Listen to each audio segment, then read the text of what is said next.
Hey guys, welcome to section 2, chapter 9 of the pre-algebra program. And in this section, we're going to be ordering real numbers. At first, the first couple of sections of this chapter might feel a little bit random to you, but I promise we're going to use all three of them. We're going to wrap them up in section 5 of this chapter.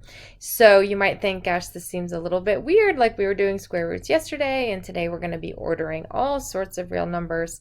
And tomorrow we're going to be talking about angles, but we're going to bring it all together and learn a really fun, very useful skill in section 5. So today, hopefully it's going to be really easy for you. You are going to need a calculator. So I don't know, we haven't really talked about that. We haven't needed it until now, but for this section, you are going to need a calculator. Anything will do. Okay, so there's two concepts I would like to teach you in this section.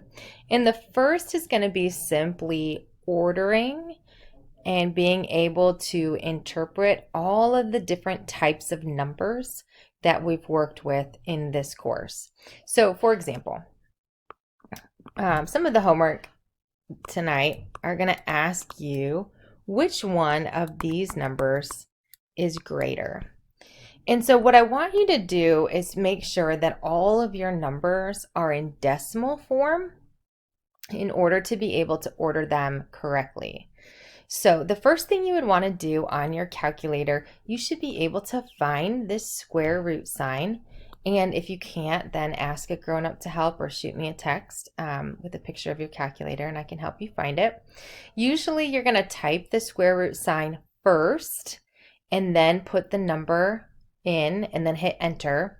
And it's going to come up with some really ugly number. Like, for example, the square root of 24 is 4.8989 something, something, something, something, something.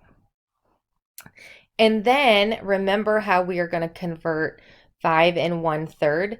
You can change this into a decimal by simply dividing the top divided by the bottom, which is going to end up being 5.3333 forever and ever and ever. Okay, and then hopefully you guys remember ordering different types of numbers from earlier courses, but of course you're going to look left to right here, and this 5 1/3 is bigger. So our inequality sign is going to face the 5 1/3. So we read left to right. So the reason why this opening is opening towards the 5 1/3 because that's the greater than. So we would say the square root of 24 is less than 5 1/3. So I know that sometimes that inequality sign can be really troublesome for some students. So just remember that we read left to right, and the small part of this sign is the less than, and the large part is the greater than. Okay, and then what if we had something like the square root of 82 versus 9.2? Well, this guy is already in decimal form, so that's super nice. So again, on your calculator, you're going to find the square root sign. You're going to type that in and then type in 82 and hit enter. And you're going to find something like 9.055. I would encourage you to do this as I'm going through the examples just to make sure that you're utilizing the calculator correctly and that you don't get tripped up on the homework. Okay, and then just to remember when we're ordering decimals, of course, we look at the first numbers and they're both 9. So then you're going to move to the next set of numbers and see which one is larger. And of course, it's this guy. So that's how we know that the square root of 82 is less than 9.2. Okay? All right. But also in this course, we have dealt with negatives. Yes, you're welcome. Everybody's super excited. So this is going to take in something that we learned in the first semester, and then also dealing with these square roots, something that we just learned about the other day. So again, this guy is already in decimal form, so that's really easy. But now on your calculator, you're going to type in the square root of 14, and you should get something like 3.742. And remember, we can do this because the negative is here on the outside of the square root. And so then we have to add it back in, multiply it in at the end to give us a negative 3.742. And now the question is, which one of these is greater than?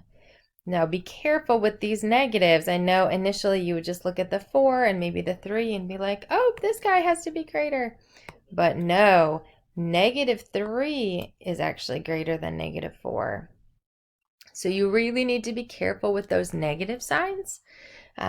Make sure that you're just being slow and methodical and that you're ordering your numbers correctly. Okay, let's do one more example. What if I have 2 and a 4th? And then the square root of 4.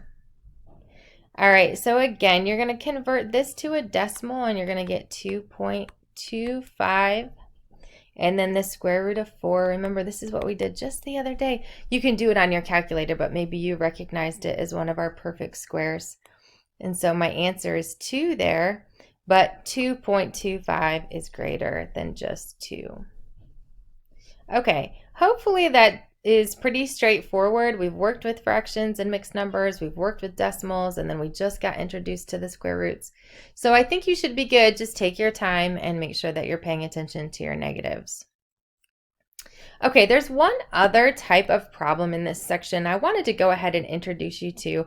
We have not talked much about exponents, but we introduced them here in regards to our square roots, and I think that they're worth kind of exploring and getting familiar with the way that they look. So don't freak out on me too much, but you're going to have problems that look like this. A squared equals 64. You're going to be like, what? What does that mean? Okay, so remember that the variable represents something that we don't know, and the exponent simply means that we have 2 of them multiplied together.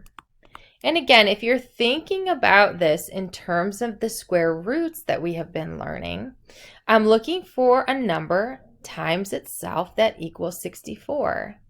And hopefully that rings a bell for you. Remember, it was 8. 8 times 8 is 64.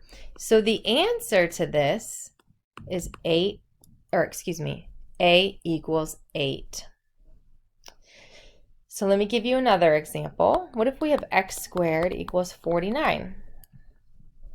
Okay, remember x is the unknown, and this little exponent means I have 2 x's being multiplied together. That's what the exponent means. You'll deal with that a lot more next year, but I wanted to just go ahead and introduce it here. So then the question is, what number times itself equals 49? And of course, hopefully you got to 7 pretty easily. So x equals 7.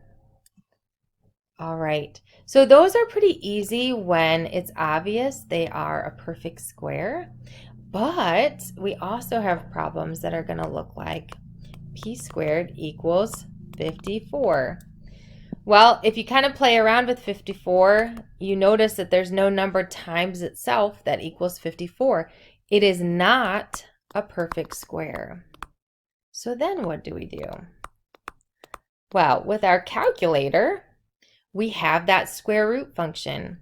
So we could square root both sides.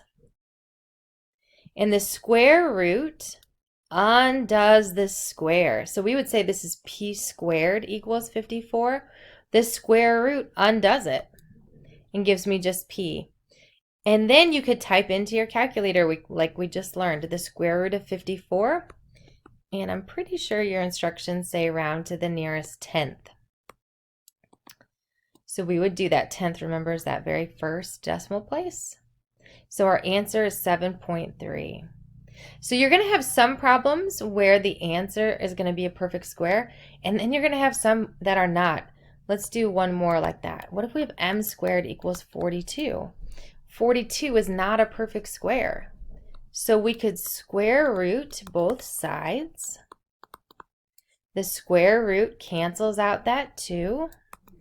And then we could type it into our calculator. And again, you'll get something like 6.4 0.4807, but we're rounding to the nearest tenth, so you should get m equals 6.5. Okay, those were the two ideas in this section. Again, hopefully you're feeling pretty good about it. Go ahead and finish up your notes, read through the section, and begin your assignment.